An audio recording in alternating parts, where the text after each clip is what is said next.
പ്രമുഖ entrance coaching സ്ഥാപനമായ sapphire ഉന്നത വിജയം നേടിയ വിദ്യാർത്ഥികളെ സഫയർ അച്ചീവേഴ്സ് അവാർഡ് നൽകി ആദരിച്ചു. MBBS പ്രവേശനം നേടിയ 1500ഓളം പേർക്കാണ് അവാർഡുകൾ വിതരണം ചെയ്തത്. മുൻ വർഷത്തേക്കാൾ മികച്ച വിജയമാണ് ഇക്കുറി. 27ാമത് വാർഷിക ദിനാഘോഷവും അവാർഡ് വിതരണത്തിനൊപ്പം സംഘടിപ്പിച്ചു. Thiruvananthapuram saint Joseph higher secondary school ഓഡിറ്റോറിയത്തിൽ വെച്ച് നടന്ന ചടങ്ങിൽ സഫയറിലെ വിദ്യാർത്ഥികളും രക്ഷിതാക്കളും ഉൾപ്പെടെ 3000-ലേറെ പേർ പങ്കെടുത്തു. ചടങ്ങിന്റെ ഉദ്ഘാടനം Sapphire group chairman doctor V Sunilkumar നിർവഹിച്ചു. Zoology HOD professor M Jayaprakash അധ്യക്ഷത വഹിച്ചു.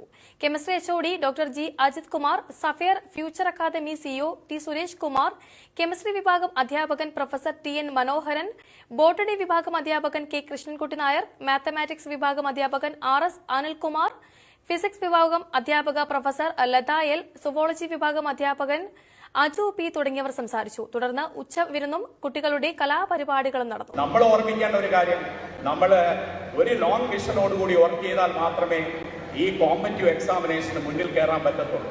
അത് ഓൺലൈൻ എന്നല്ല, ഓഫ്ലൈനിൽ കൂടെ മാത്രമേ അതിന് ശക്തമായ ഒരു നേട്ടം ഉണ്ടാക്കാൻ പറ്റുള്ളൂ. അല്ലാതെ ഒരിക്കലും ഒരു കുട്ടി ഉണ്ടായിട്ടില്ല. ചിലപ്പോൾ നമ്മൾ നോക്കുമ്പോൾ ഒരു 10,000 കുട്ടി എടുക്കുമ്പോൾ ഒരു കുട്ടിക്ക് ചിലപ്പോൾ ഏതെങ്കിലും രീതിയിൽ ഓൺലൈൻ പഠിക്കുമ്പോൾ കിട്ടുന്നുണ്ട്. ബട്ട് നമ്മുടെ കേരളത്തിന്റെ സംസ്കാരത്തിൽ നമ്മൾ കുട്ടികളെ പിടിച്ചിരുത്തി പഠിപ്പിക്കുമ്പോൾ മാത്രമേ അവർക്ക് ആ റിസൾട്ട് എത്താൻ പറ്റുള്ളൂ. അപ്പോൾ ഈ കിട്ടിയ കുട്ടികളെല്ലാം മിടുക്കരാണ്. അവർക്ക് ഇനിയും ജീവിതത്തിൽ വലിയ വലിയ സ്റ്റേജസുകൾ എത്തേണ്ടതാണ്. അതിനെല്ലാം നമ്മുടെ സപ്പോർട്ട് ഉണ്ടായിരിക്കുന്നതാണ്. അതുകൊണ്ട് നമ്മൾ 2025 തൊട്ട് ഇവിടെ നിന്ന് പഠിച്ചിറങ്ങിയ എല്ലാ കുട്ടികളുടെയും ഒരു കൂട്ടായ്മ ഉണ്ടാക്കുന്നുണ്ട്.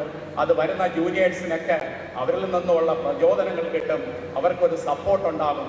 അതുകൊണ്ട് 2025 ഇന്ന് വരെ സഫയറിൽ പഠിച്ചിറങ്ങിയ എല്ലാ കുട്ടികളെയും പങ്കെടുപ്പിച്ചുകൊണ്ട് ഒരു മെഗാ സമ്മേളനം തന്നെ നമ്മൾ നടത്തുന്നുണ്ട്. അത് നമ്മുടെ ജൂനിയേഴ്സിനെ ഒരു ഹെൽപ്പാകാൻ വേണ്ടി മാത്രമാണ് അത് ചെയ്യുന്നത്. അന്ന് നമ്മളെ കൂടെ എല്ലാവരുടെയും സപ്പോർട്ട് ഉണ്ടാകണം. എന്നാൽ മാത്രമേ ജൂനിയേഴ്സിന് എന്തൊക്കെയാണ് അടുത്ത് ചെയ്യേണ്ടതെന്ന് വ്യക്തമായിട്ട് സീനിയേഴ്സിന് പറഞ്ഞു കൊടുക്കാൻ പറ്റുള്ളൂ. കാരണം എപ്പോഴും എക്സ്പീരിയൻസ് ആണ് എല്ലാത്തിൻ്റെയും മാസ്റ്റർ എന്ന് പറയും. അതിൻ്റെ അപ്പുറം വേറെ ഒന്നുമില്ല. അപ്പം എക്സ്പീരിയൻസ് ആയ ഒരാൾ അയാൾക്ക് എടുക്കാൻ പറ്റുന്ന കാര്യങ്ങൾ ഒരുപാടുണ്ടായിരിക്കും. അതുകൊണ്ടാണ് നമ്മൾ അങ്ങനെ ഒരു അലുമിനി ബാച്ച് തുടങ്ങാമെന്ന് വിചാരിക്കുന്നത്. അത് വരും തലമുറയിലുള്ള ജൂനിയേഴ്സിനൊരു സപ്പോർട്ടായി കിട്ടാൻ വേണ്ടിയാണ്.